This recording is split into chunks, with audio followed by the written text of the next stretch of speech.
All right, let's dive into one of the shortest chapters in the entire Quran. We're talking just 3 verses. But the great scholar Imam al-Shafi'i said something incredible about it. He said if this was the only chapter God ever revealed, it would have been enough for all of humanity. This is Surah Al Asr, the chapter of time, and it holds a powerful 4-part formula for life. So before we even unpack the first verse, you have to appreciate the sheer power of the Quran's language. And there's no better way to see this than through a story about a man who tried to imitate it. And, well, let's just say he failed spectacularly. Okay, so picture this. A man named Amr ibn al-As, who wasn't a Muslim at the time, meets a so-called prophet named Musaylama. Musaylama asks him, "So what's new from your guy?" Amr recites this very chapter, Surah Al Asr. Muslima thinks for a moment, then claims he got something similar. And he comes out with this, a verse about a little rodent just describing its ears and its chest. I mean, the contrast is just staggering, right? Amr looked right at him and said, "You know that I know you're lying." The difference between divine revelation and a clumsy human attempt couldn't be more obvious. The surah kicks off with this massive oath, wal asr, by time. Just think about that. God is swearing by time itself. Not a specific day or an hour, but the entire container of human existence. Every joy, every tear, every war, every moment of peace, it all happens inside this thing we call time.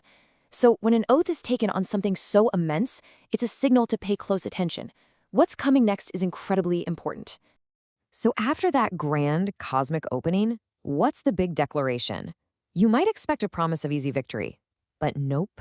What comes next is a very stark, very universal diagnosis of the human condition. This is it, the core statement, Innal insana lafi khusr. And not word for mankind, al-insan, is universal. It means every single one of us, you, me, everybody. It's presented as our default state. The starting point for all of humanity, according to this chapter, is a state of loss. And that word for loss, khusr, is so powerful. This isn't like losing your car keys or losing a game. The Arabic here paints a picture of being in something, like you're completely underwater, just submerged, surrounded, and enveloped by it. It's a state of being totally immersed in ruin. And just in case there was any doubt, the original Arabic basically triple confirms how certain this is. First, you have the oath itself, by time. That's one. Second, you have the word inna, which means indeed or verily. That's 2. And third, there's another particle, la, which adds another layer of for sure. The grammar is built to leave no room for doubt. This state of loss is an absolute truth. So, wow, that sounds pretty bleak, doesn't it? If this is the default setting for every single human being, is there any hope? Is there a way out of this state of loss? The answer is a resounding yes. And the rest of the chapter gives us the exact formula to do it. So the chapter lays out 4 exceptions to this rule of universal loss. The whole formula begins with the first 2 conditions, and these build the personal foundation for success. The first exception is for those who have faith. Now, this isn't a casual, yeah, I guess I believe kind of thing. It's a firm, certain, unwavering conviction in 6 core truths. Belief in the one God, his angels, his books, his messengers, the last day, and in divine decree. This is your intellectual and spiritual anchor. But just having that anchor of faith isn't enough on its own. The second part of the foundation is that this belief has to be translated into action. It needs to show up in the world as righteous deeds. You can't just believe the right things, you have to do the right things. So what makes a deed righteous? Well, scholars say it has to pass a 2-part test. First is sincerity. The intention behind what you're doing has to be purely for God, not for showing off or for likes or for status. And second is correctness. The action itself has to be done the right way, following the guidance of the prophet. If you have the right intention but do the wrong thing, or do the right thing for the wrong reason, it just falls short. Okay, so we've got faith and good deeds as our personal foundation. But the formula doesn't stop with you. It expands from just saving yourself to a much broader communal responsibility. And this brings up a huge question. Is it really possible to achieve success all by yourself? Can you just lock yourself away, focus on your own faith, your own good deeds, and call it a day? The surah gives a clear answer: no. The third condition is that we have to advise one another to the truth. This means success is a team sport. It requires us to build a community where people are actively encouraging each other to do good and gently reminding each other to stay away from what's wrong. And this isn't about being judgmental. It's about a collective, sincere desire for everyone to succeed. And finally, the fourth ingredient, the one that holds everything else together, is advising one another to have patience. Because let's be honest, living out those first three things is hard. It takes effort. You're going to face challenges. And that's exactly why the community needs to be there, to encourage each other to stay strong and be steadfast.